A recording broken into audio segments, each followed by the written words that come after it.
the death spiral. So we're going to change gears here. We're going to go to, we're going to switch from MMM to this. Yeah, go ahead.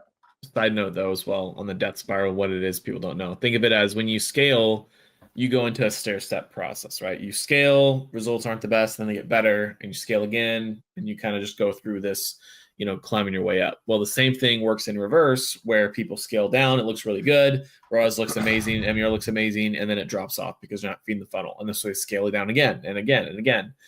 And you get yourself in a scenario where you just keep scaling down to maintain profitability, and you're unable to break past that because you're looking at ROAS and you're looking at in-platform metrics. Typically, that's the reason why. Yep. And what we're going to be seeing here is that there's a kind of the opposite is true on the scale up. So what's interesting about this is a fashion brand called. They have amazing clothes, high AOVs with 350, 450. Fashion brand. Think of it like, it's not at the level of like Louis Vuitton, Gucci, and Staud, but they're along the same lines. Very powerful, old, rich family, that kind of stuff. They have the capital, they have the cool clothes, and they want to fund it. They're old and rich. Exactly. The family is. It's like generational wealth type of people. So here's what's funny, though. When you sort descending by spend the last 30 days, look at this concentration on DPA.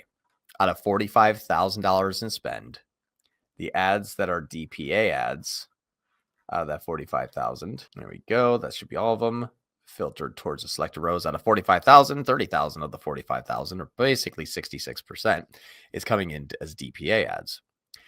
Now, we're still using the new customer purchase as our goal. This is now CAPI imported coming from Audience OS. Okay. And this is everything's tracking is perfect here, but this is essentially Meta's version of a feed-only PMAX. Heavy warm traffic, catalog / shopping ads only. There is no brand building. There's no brand awareness. There's no company story. There's no new drops. There's no sneak previews. There's no sales. I mean, it's basically just like, here it is. This is all of it. So we had a question. Audience OS is a third-party tool that will import edge tagged server-side new or returning customers with the highest degree of accuracy in comparison to Meta or even any other LFR. Well, LFR is not even capping, or not LFR is not even edge tag. Their server, they're cappy, but the tag is non-existent really because it's firing on the site. Edge tag means it's firing at the domain. We tag the person before the law says, "Hey, have they hit consent mode? Hey, have they accepted all cookies? Hey, no, you can't do that." GTM GA4 is going to miss them.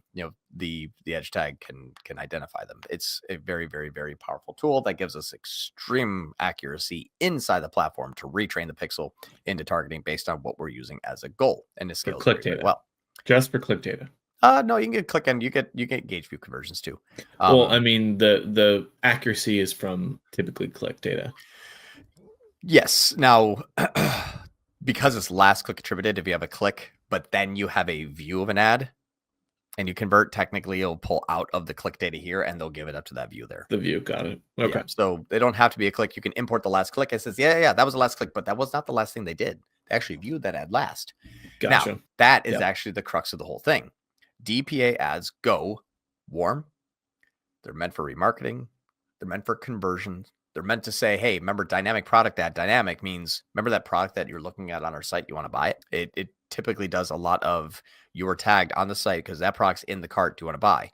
Now, because they are last click attributed, well, because Meta is last click attribution, and because DPA is remarketing, and because whatever earns a CPA typically earns the spend, you see how this now becomes a death spiral. As long as I remarket everybody, and as long as I get the returning, user, and as long as it has CPA, it'll have spend, which means if it has spend, it will get the returning user. So it's almost like, did that ad work? Yes. Did it work on new customers? Yes, inefficiently. It doesn't matter. It has all the volume, so it earns 2/3 of the spend, and now we're seeing a point of scaling diminishing returns.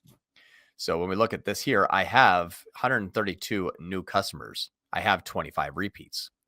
The next one, I have 22, 26, but I have 22 new customers. I have 6 repeats. Now, when you're using standard attribution, you have 80 website purchases, 96 repeats, and 5 new. That's so bad. Don't use standard attribution. That means that only 5 are new out of 96, or 5 are new out of 80. Awesome. And you can see how much the website purchase just totally that up. But when you're using AOS new customer, you usually get more new than repeat. That's the point. But even that right there, check that out. I mean, 96 repeat purchases, 5 new. That's what most people are on too, which is crazy. Yeah, that's why they're hating the Andromeda update. Right there. Yeah, they're super good at it. Now, I ran this as a test in Black Point Seafood. I said, let me do this to stress test this to see if it'll scale. We ran this through June and July here. And we said, let's test out a DPA ad into our main campaign and let's see what happens. This campaign here, I had a good amount of ad spend on. Everything else was getting spent. It had some purchases here, some good, some bad, some wrong, some right. Everything here is all jumbled together. These two are in the same campaign though. So watch this.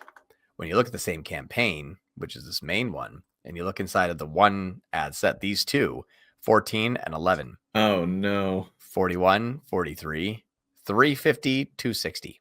Oh gosh. So this earned more spend than anything else, had $100 higher first click on CAC, and actually had less attributable conversions than our ad did with the actual sale. So these two here, when you add in a DPA ad, it says I can remarket, which means I earn the sale, which means I earn the spend, which means because I have the spend, I can remarket, which means I earn the sale, which means I get the ad spend, which means do you see how that repeats? It captures all parts of the funnel and then degrades it. Yeah. If there anybody is ever out there in Metaland that ever had a hinkling of ever buying anything from us, DPA kicks in. Yeah. And then takes credit and then leans more into DPA. Yeah. Exactly right. And DPA is very good by saying, okay, I have 158 purchases, but only 41 are new. That is super inefficient. Terrible ratio. Mm-hmm.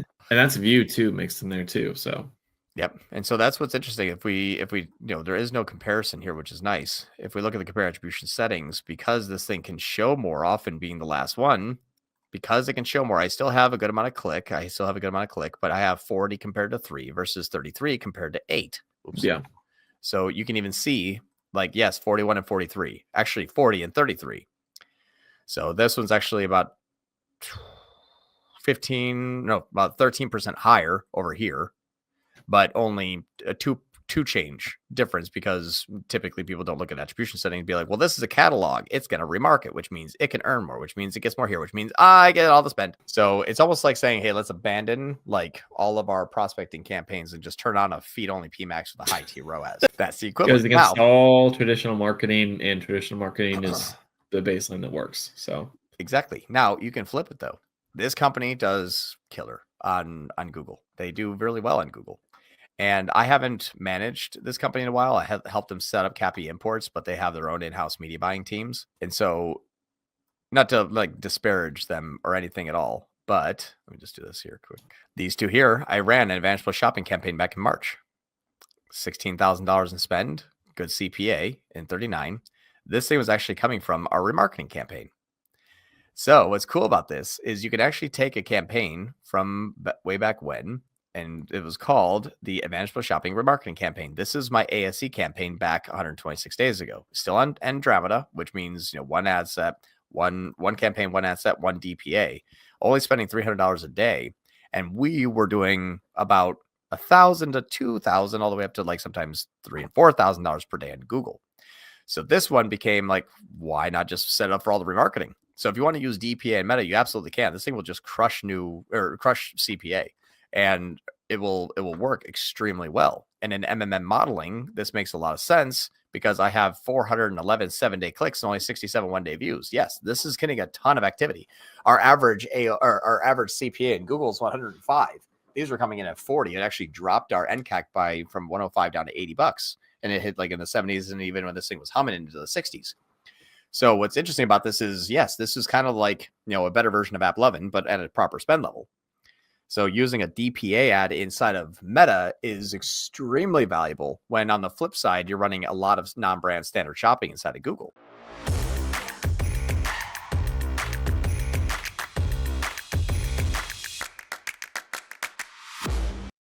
Hey, if you like this video, we have a school community where we have a few hundred members and we cover topics, everything from the basics to all the way to the like hyper crazy advanced stuff that's like coming out next month. So a few hundred members there. We go live twice a week, something with an hour-long education about something that is very relevant to the community that week, plus a weekly Q&A where you just get to come and bring us all of your problems and we solve them one at a time. So I have a link below in the description if you want to join. And then obviously if you have any questions, feel free to reach out and we can answer those for you. And we'll see you in there.